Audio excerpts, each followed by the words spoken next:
Now the next question is, the width of the source slit is increased. जैसे कि हमने पिछले question में देखा था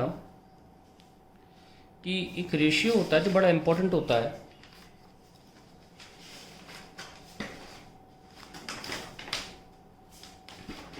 ये वाला, कि आपके पास सेटअप है इंटरफेरेंस पैटर्न के लिए बनाने के लिए सेटअप, ये पहली स्लिट, दूसरी स्लिट और ये सोर्स स्लिट, ठीक है। ये डिस्टेंस हमने सोर्स स्लिट का स्लिट्स प्लेन से देखा था, और ये जो साइज़ है स्लिट का, ये हमने जितना भी खुली हुई है वो हमने x माना था। सो हमने बोला था कि x/y का लैम्डा बाय डी से कम होना बहुत ज़रूरी है। तो हमने जब ये देखा कि ये पास आ रहा है, तो ये अगर पास आएगा इसका मतलब ये कम होगा, तो ओवरऑल फ्रैक्शन बढ़ेगा और ये overall fraction lambda by D को अप्रोच करेगा। ना the next part is saying that width of the slit is increased. ना ये कह रहे हैं कि अगर x बाय वाई में विड्थ ऑफ स्लिट, यानी कि ये x सोर्स स्लिट x अगर बढ़ाया जाएगा, तो बात तो फिर भी वही हो रही है, फिर से ये x बाय वाई जो रेशियो है ये इंक्रीज हो रहा है, and hence it approaches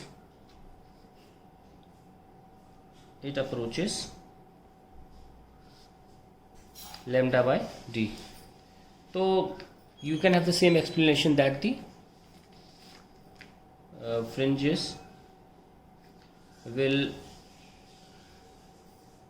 become closer and closer, कौन सी bright fringes, and overlap when x/y equals to lambda by d,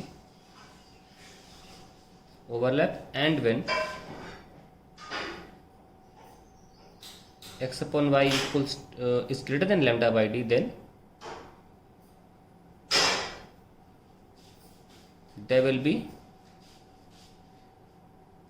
no interference pattern.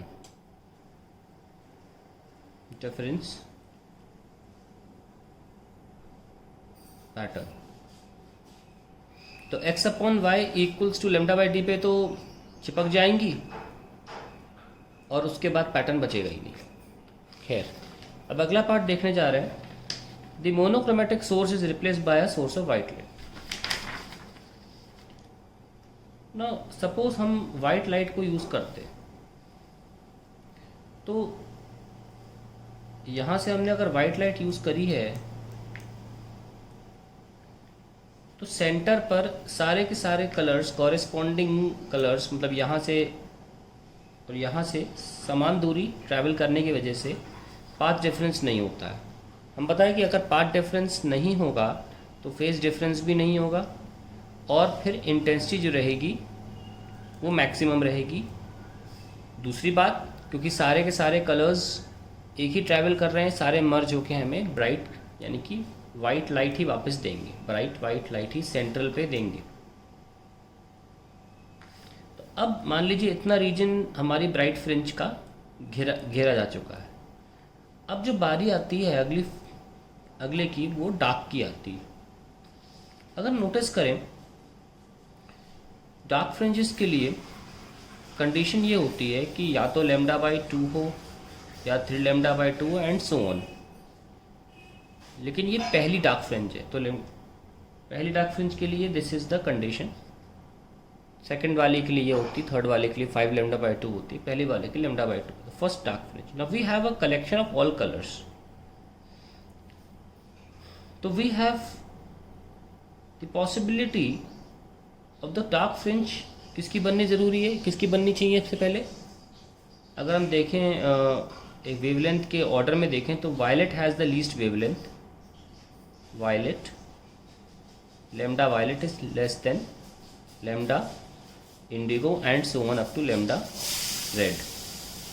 That में सबसे पहले डार्क फ्रिंज किसकी बनेगी? वायलेट की। यानी कि इन 7 रंगों में सबसे पहले गायब कौन होगा? वायलेट। तो हमें क्या दिखेगा? वायलेट के अलावा सारे कलर, ठीक है। लेकिन अगर हम इसको प्रिसाइजली आप जैसा देखेंगे वो वैसे बोलना चाहें, तो हमारा पूरा 7 रंगों का जो कलेक्शन होता है वो ब्लूइश रेडिश दिखता है हल्का सा, ठीक है, ब्लूइश एंड रेडिश। प्रिडोमिनेटली ये कलर्स मतलब ये दिखते हैं हमें। तो हम आसान भाषा में बताने की कोशिश करें, एक्सप्लेन की कैसा दिखेगा।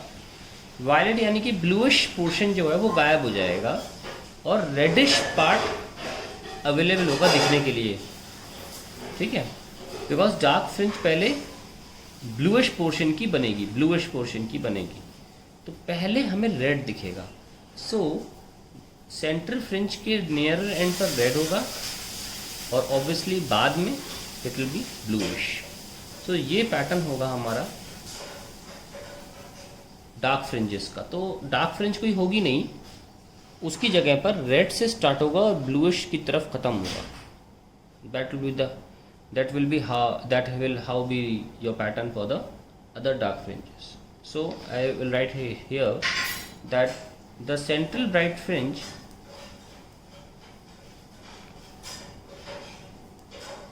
will be white as all colors interfere with zero path difference, and the first dark fringes, मैं डार्क फ्रिंज कर रहा हूँ क्योंकि डार्क फ्रिंज है नहीं, पर बोल रहा हूँ क्योंकि वो उनको बोलते हैं dark fringe, will be composed of all 7 colors in order of Roy B. Biv, Roy G. Biv, okay. विव ग्योर का अल्टा क्या होता है? रॉय जी बिव, रॉय जी बिव। इस ऑर्डर में हमको दिखेगा पैटर्न। सो ये हमारी सारी कहानी है वाइट लाइट के लिए। ये अपने आप में एक एक क्वेश्चन है, लेकिन 3 मार्क्स में सारे पार्ट नहीं आ सकते। कोई 2 पार्ट 3 मार्क्स में, 3 पार्ट पहले के 3 पार्ट आसान थे, वो 3 मार्क्स में आ सकते हैं अपने आप में। आखिरी के 3 पार्ट्स अपने आप में 2 मार्क्स के हैं एक तरह से, किसी एग्ज़ाम में आए तो। ये खास तौर से क्वेश्चन बड़ा इंपॉर्टेंट है। बहुत लोग कंफ्यूज होते हैं, बहुत लोगों को लगता है कि ब्लू आएगा पहले और रेड बाद में आएगा, और बहुत किताबों में मिल भी जाएगा आपको ये लिखा हुआ, पर जस्ट फॉलो द एनसीईआरटी।